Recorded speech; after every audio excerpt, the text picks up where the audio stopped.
네, 노는 마당 두 번째입니다. 제가 이 차를 준비하면서 전략적 분석들을 어떻게 했는지에 대해서 여러분들에게 말씀드리겠습니다. 이 부분은 수업 시간을 보여주는 것과는 직접적이진 않지만 매우 중요한 부분이라고 생각해서 제가 준비해왔습니다. 첫째, 교육 동향, 둘째, 교육 실제, 셋째, 시험에 대한 분석, 넷째, 상황에 대한 분석, 다섯째는 실천 전략과 마음가짐입니다.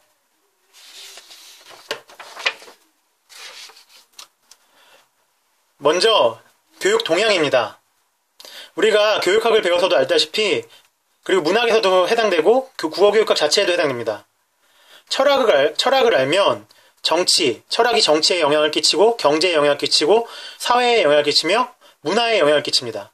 이렇게 내려가는 것을 우리는 사회에 대한 구조적 분석이라고 하죠. 그랬을 때 우리한테 교육적으로 해당되는 건 어떤 철학에 해당됐을 때 그게 교육제도로는 뭘로 반영되고, 근데 그 교육제도로 반영되는 거는 어떤 걸 가르쳐야 되느냐에 해당되니까 문화 중에서 언어 문화인데 우리는 국어 문화, 그 중에서 국어를 교육하는 것이죠.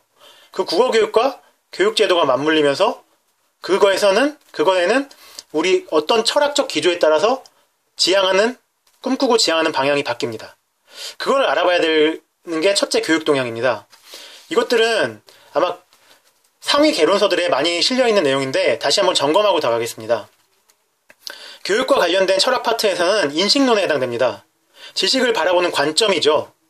이 지식을 바라보는 관점은 1950년대까지 객관주의, 1950년대에서 최근까지 구성주의로 나눠집니다. 객관주의는 주로 큰 두 개가 행동주의와 인지주의입니다. 그리고 구성주의는 인지적 구성주의와 사회적 구성주의죠. 구성주의는 개인이 지식을 구성할 수 있고 사회적으로도 지식을 구성할 수 있다는 겁니다. 지식은 구성되어진다는 거죠. 객관주의는 지식은 저기에 따로 존재하는 거, 언제나. 확실한 지식이, 불변하는 지식이.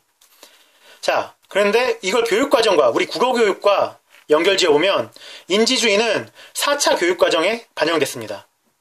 원래 3차 교육과정이 인지주의였는데 국어교과만 4차 때 인지주의가 반영됐습니다. 그리고 이게 5차로 넘어오면서 인지적 구성주의가 반영됩니다. 그리고 6차에서는 완전히 인지적 구성주의가 강하게 반영되죠. 그리고 7차에서부터 비로소 현재 우리가 배우고 있는 철학, 관통하고 있는 철학인 사회적 구성주의가 반영되고 있습니다. 지금 이 사회적 구성주의를 더 자세히 보면 사회적 구성주의는 최근에 교육에 반영되는 게 공동체의 관습을 중요하게 여기는 부분, 그리고 바흐친이라는 철학자를 통해서 대화 중심에 대한 강력한 부분들이 반영되고 있습니다. 사회적으로 지식에 대한 합의가 있어야 된다는 거죠. 개인이 하는 거는 어쩌면 너무 독단적일 수 있다는 문제가 있기 때문이죠. 그랬을 때 이 공동체의 관습을 강조하면서 나온 게 장르 중심입니다. 이 장르는 문학적 장르일 수도 있고 일반 보고문 같이 실용문의 장르일 수도 있습니다. 장르 중심 교육이라고 하죠. 그리고 대화 중심은 내적 대화와 애적 대화를 통해서 자신의 사고를 발전시키고 동료들과의 대화를 통해서 여러 가지 깨닫고, 그리고 전문가와의 대화를 통해서 지식을 확장시키는 겁니다. 지금은 사회적 구성주의가 우리 교육을 관통하고 있습니다. 그럼 사회적 구성주의의 반영 정도에 대해서 알아보겠습니다. 7차 때 사회적 구성주의가 처음 도입되고 반영되었기 때문에 아직은 미약할 때입니다. 하지만 첫 반영이란 건 정말 대단한 거죠. 그게 07 개정으로 오면 사회적 구성주의의 강화가 되기 시작합니다. 그리고 이 7차 때보다 더 실제 중심을 강조하면서 실제 실용문이나 장르별로 맥락별로 교육하는 걸 강조합니다. 이게 09 개정으로 오면서 09년도, 11년도, 12년도로 바뀌게 됩니다. 우리는 국어 준비하시는 분들은 09 개정, 11 개정, 12 개정이라고 하지만 교육과정으로 가면 09 개정 하에 수시로 변한 교육체제입니다.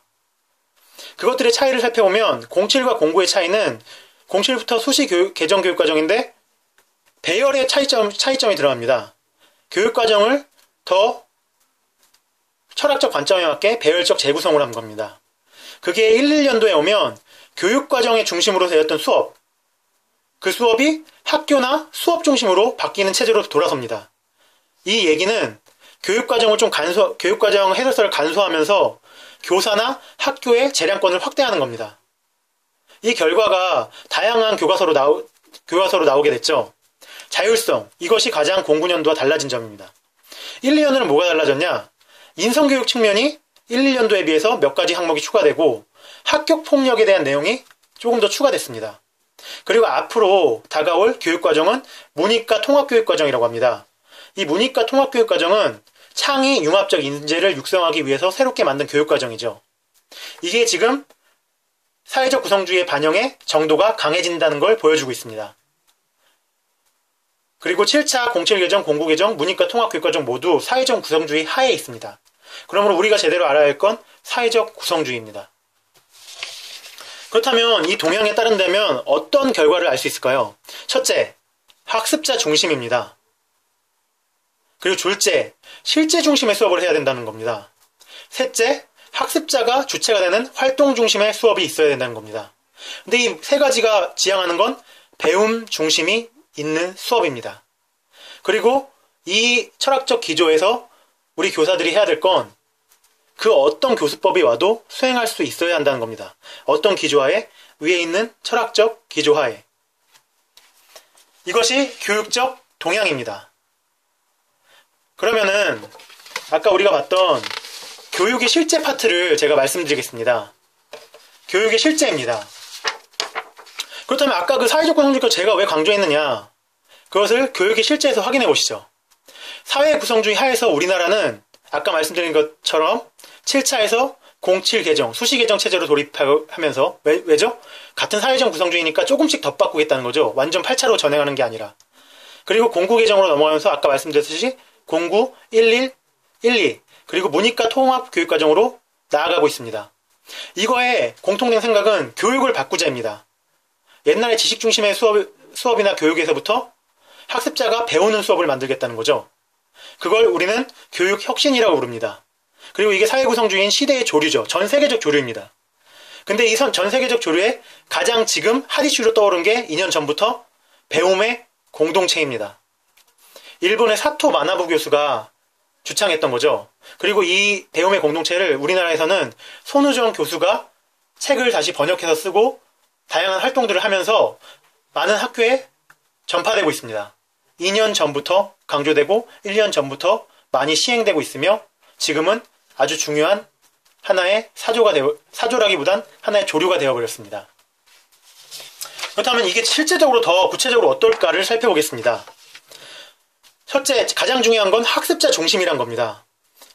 이 세 가지는 배움의 공동체에서 주장하는 건데 먼저 아이들의 말을 잘 경청해 주는 겁니다. 듣기. 그리고 아이들이 그 배움과 실제 자신의 삶과 관련 지을 수 있도록 연결짓기를 시켜주는 겁니다. 그리고 아이들이 그것을 되돌아보면서 다시 확인하고 내면화할 수 있도록 도와주는 거. 이게 배움 공동체입니다. 그랬을 때 이게 지금 중부권에서부터 강력하게 반영을 하고 있죠.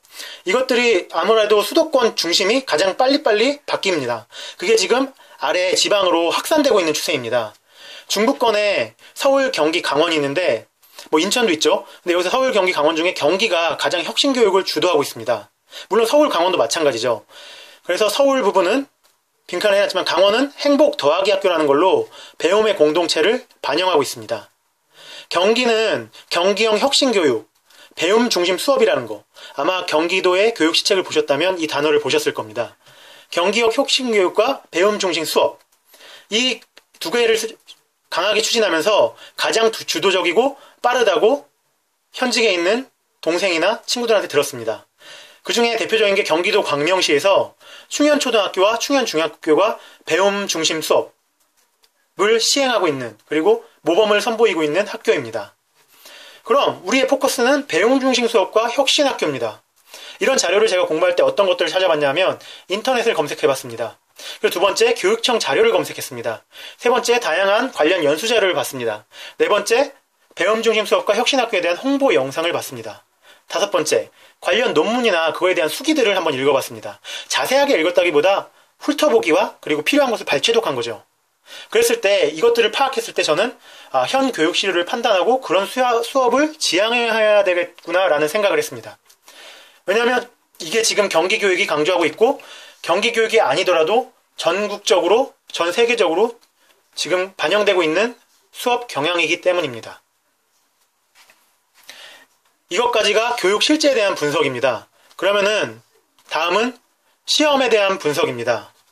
시험에 대한 분석은 이제 기출등을 통해서 알아보는 건데, 그 기출등에서 어떤 것들을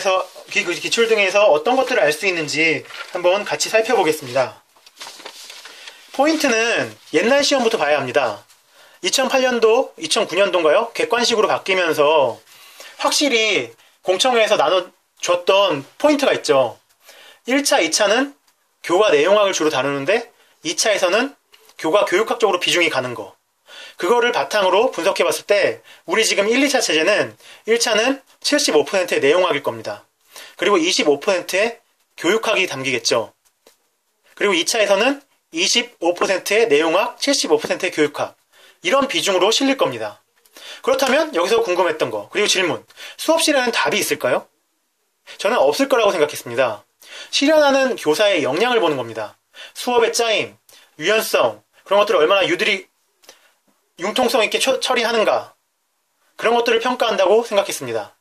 즉, 효과적인 교수 방법을 나의 수업에서 펼쳐낼 수 있는 능력, 그런 능력을 본다고 생각했습니다. 근데 이런 생각을 할 때 제가 독단적으로 하는 게 아니라 항상 주의를 요했습니다. 내 주관적 분석이 아니라 객관적으로 다가서기. 그 근거는 아까 살펴봤던 교육 동향과 실제였습니다.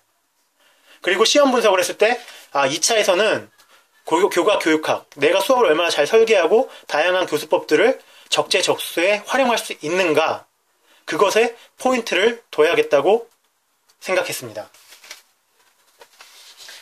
그랬을 때 제 네 번째로 넘어가겠습니다. 네 번째는 상황 분석입니다. 상황 분석이 거창한 게 아닙니다. 상황 분석은 우리가 하는 화법, 독서, 작문에서 하는 건데 여러분들이 미처 까먹고 있는 겁니다.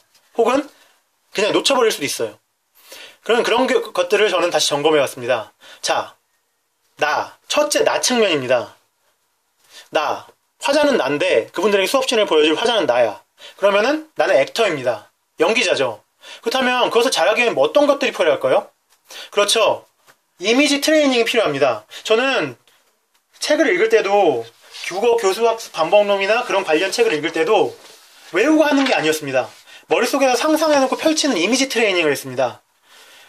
이거 문자대로 이 순서대로 외우는 게 아니라 머릿속으로 이렇게 가르치고 이렇게 해야 될까 하면 그것이 자연스럽게 되는 경우가 많습니다. 교육학 측면, 교과 교육학 측면은 그런 쪽으로 다가갔습니다. 내용학 측면은 이미 1차를 준비하는 과정에 있어서 머릿속에 있다, 그리고 그 있다는 믿음을 가지고 있었습니다. 그런 것들은 아까 말씀하셨듯이 2차 스터디를 하면서 개인적으로 내용 점검하는 측면으로 갔습니다. 물론 기준은 성취 기준과 평가 기준이죠. 그리고 적성 부분을 말씀드리는데, 제 적성은 저는 이런 펼칠 수 있는 능력을 좀 믿고 있습니다. 그리고 재미있게 하는 걸 더 좋아하지 재미없는 수업을 되게 싫어합니다. 물론 제 마음대로 되는 건 아니지만요. 그리고 장단점을 파악해보는 겁니다. 저의 적성에. 저는 말하기 불안 같은 거는 특별히는 없는데, 물론 정말 겪지 않은 적이 없다고는 할 수 없죠. 근데 실전형입니다. 아마 잘 아시다시피 필기형이 있고 실전형이 있는데 저는 실전형이 좀 더 강한 편입니다. 그럼 나에 대한 이해가 교과 측면과 적성 측면이 그렇다면 채점관은 청자죠. 어디언스. 청자는 과연 어떤 방면을 원할까요? 이분들은 무엇을 보고 싶어 하실까요?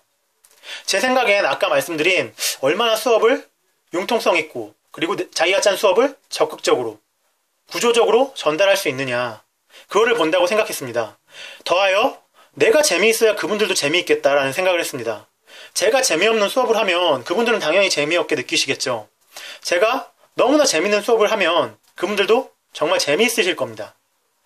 자, 이거 뭐죠? 우리 화법이나 작문에서 하는 청자 분석, 독자 분석입니다.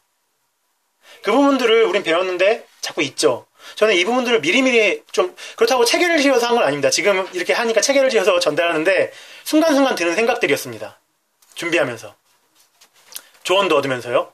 자, 그럼 세 번째, 상황입니다. 상황은 맥락이죠. 어쨌든 상황 맥락, 사회문화적 맥락, 역사사회적 맥락. 자, 처음에 상황 맥락으로 들어가면 만약에 어떤 상황이 수업 시간할 때 닥쳐와도 어떤 상황이든 대처할 수 있자. 그게 첫 번째였습니다. 어떤 것이 와도 이미 내 머릿속에 교과 내용학과 교과 교육학에 대한 것들이 있다면 당황하지만 않으면 대처할 수 있을 것이다 라고 생각을 했습니다. 그런 마음가짐이죠. 두 번째, 내용면과 수행면입니다. 방금 말씀드렸듯이 내용은 머릿속에 있다. 그리고 부족한 거는 2차 오기 전에 보면 된다 라는 것으로 접근했습니다. 수행면은 이제 그때가 실제로 하게 될 때 교실 상황과 교수 방법을 말할 텐데, 이 교수 방법과 교실 상황도 그 상황에 맞춰 적절하게 대처할 수 있는 마음가짐과 그런 것들을 당황하지 않게 2차 준비할 동안 다시금 복습하는 거에 초점을 둬야 되겠구나 생각했습니다. 두 번째, 사회문화적 맥락과 역사사회적 맥락에서 사회문화적 맥락이죠. 현재 교육 동향이 무엇인가, 세계적으로. 그리고 한국에서의 교육 동향은 무엇이고 실제로 어떻게 되고 있는가. 이 부분이 아까 제가 말씀드린 배움 중심 수업과 혁신 교육입니다. 학습자 중심이죠. 그렇다면 이런 것들을 고려했을 때 나는 어떤 수업을 해야 될까가 결과적으로 정해질 수 있을 것입니다. 바로 이렇게 되는 거죠. 나는 학생 중심 수업을 하겠다. 그 학생 중심 수업은 활동 중심 수업을 지향하겠다라는 거 하나. 그리고 내 수업은 재미와 흥미가 있어야 한다. 재미, 흥미 없이는 감동을 줄 수 없다라고 생각했습니다. 세 번째, 교육과정을 반영하는 거죠. 교육과정에 실린 다양한 교수법을 제 스타일로 어떻게 보여줄 수 있는가. 그리고 그것이 왜곡된 게 아닌 정말 그 내용이 담긴, 그 핵심이 담긴 수업을 할 수 있는가. 그리고 교육과정에 담긴 성취 기준을 제대로 이해하고 있고 성취 기준에 있는 내용 요소들을 머릿속에 잘 알고 있는가를 보여줄 수 있는가 라는 것에 포커스를 뒀습니다. 그래서 결론적으로 나는 배움 중심 수업을 할 것이다. 배움 중심 수업. 이것이 제가 분석한 전략의 결과로 수업을 해야 할 수업 시간의 포커스였습니다. 그러면은 다섯 번째는 실천 전략 및 마음가짐이었습니다. 실천 전략 및 마음가짐. 저는 아까도 말씀드렸듯이 면접에는 면접 같은 경우는 기본 답안은 있더라도 절대적이지 않다고 준비를 했습니다. 그런 마음가짐 실천 전략이었죠. 면접에 정해진 답이 없다는 건 자기가 논리적으로 타당한 답을 한다면 그것은 문제가 되지 않는다는 것을 뜻합니다. 자기 생각을 얼마나 논리적으로 얘기하느냐, 그리고 때로는 창의성도 필요하겠죠. 그런 것들을 포인트로 뒀습니다. 그렇기 때문에 많은 연습을 했지 어떤 책을 삼매독한다던가 그런 것들은 하지 않았습니다.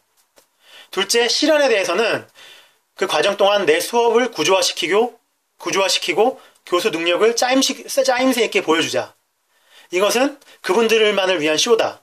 쇼라면 보여줄 것은 무엇인가. 아까 말했던 그런 것들을 보여주자 라고 했습니다. 실현에서 또 하나 포인트는 그 댓글에서도 물어봐줬던 것인데 나의 수업 틀을 만들기입니다. 스터디에서 반복된 연습을 통해 도입, 전개, 정리에 대한 틀을 만들고 그 틀에 저를 익숙하게 해야 합니다. 이것이 시험이기 때문이죠. 만약에 실제 수업이면 다양한 걸 쓰겠지만 시험은 한 번만 보여주기 때문입니다.